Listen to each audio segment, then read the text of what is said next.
नमस्कार, मैं हूं हनुमान मिश्रा, आपका अपना ज्योतिषी व अंक शास्त्री। उपस्थित हूं कार्यक्रम राजयोग के साथ, जिसमें हम राजनीति से जुड़ी चर्चाएं करते हैं। इस वीडियो में हम चर्चा करेंगे मध्य प्रदेश विधानसभा चुनाव 2018 के परिप्रेक्ष्य में सिरमौर विधानसभा सीट की। आप सोच रहे होंगे कि इस सीट की भविष्यवाणी हम पहले कर चुके हैं।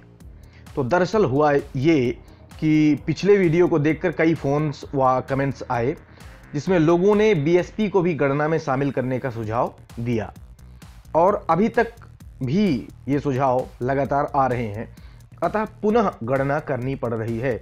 इस बार खास बात यह है कि दो प्रमुख प्रत्याशियों का वास्तविक जन्म विवरण भी हम शामिल कर रहे हैं।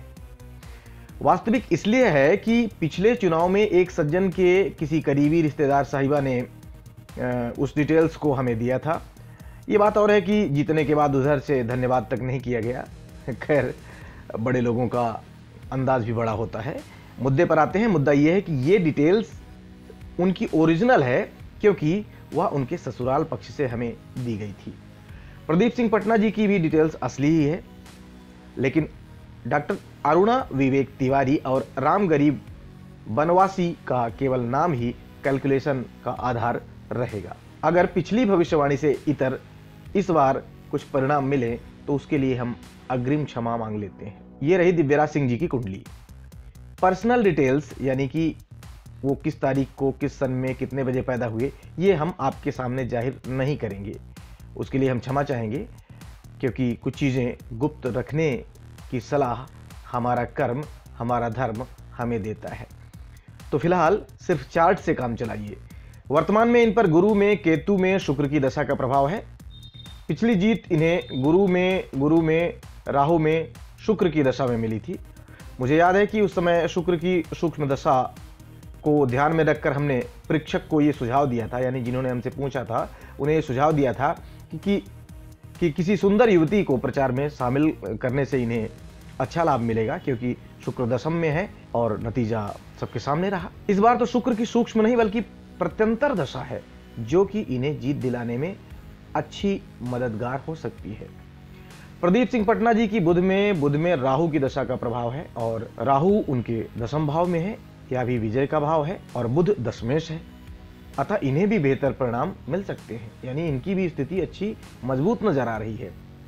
दोनों की स्थिति क्योंकि मजबूत नजर आ रही है, लेकिन फर्क यह है कि पटना जी का प्रत्यंतर दशानाथ राहु मूल त्रिकोणस्थ है, जबकि दिव्यराज सिंह जी का प्रत्यंतर दशानाथ शुक्र उच्च का है।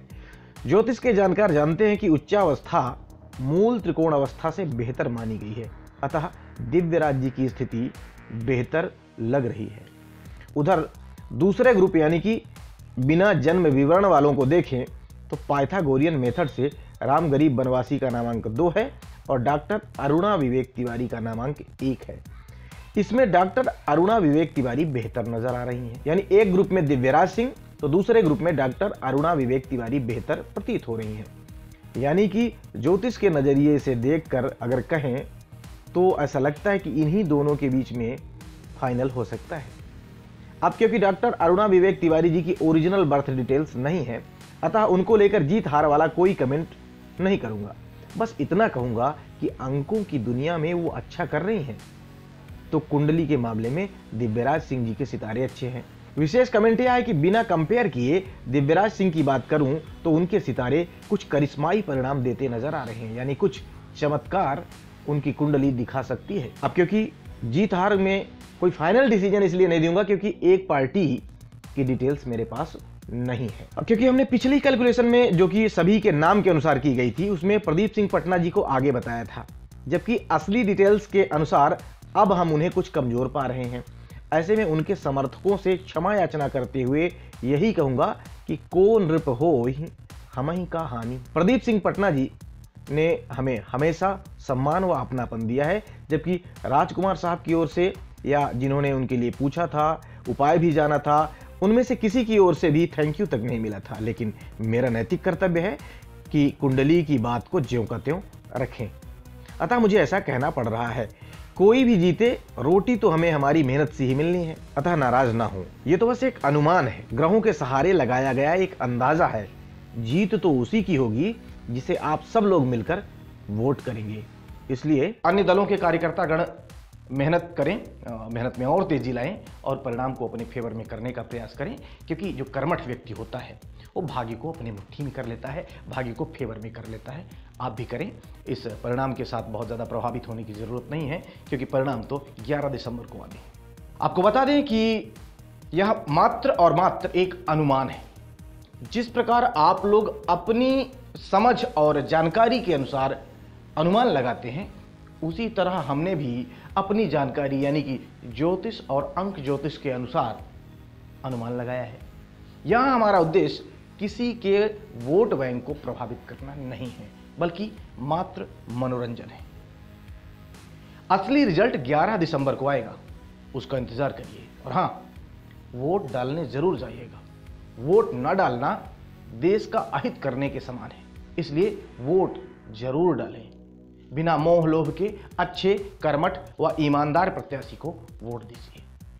वीडियो पसंद आया तो आप लाइक व शेयर कर सकते हैं। अगर हमसे ज्योतिष या अंक ज्योतिष संबंधी सलाह चाहिए तो स्क्रीन पर दिखाए जा रहे नंबर पर फ़ोन करके फीस संबंधी जानकारी लेकर के उसे यानी कि फीस को जमा करा करके दिए गए नंबर पर फ़ोन करके सलाह ले सकते हैं। मिलते हैं अगले वीडियो में। नमस्कार।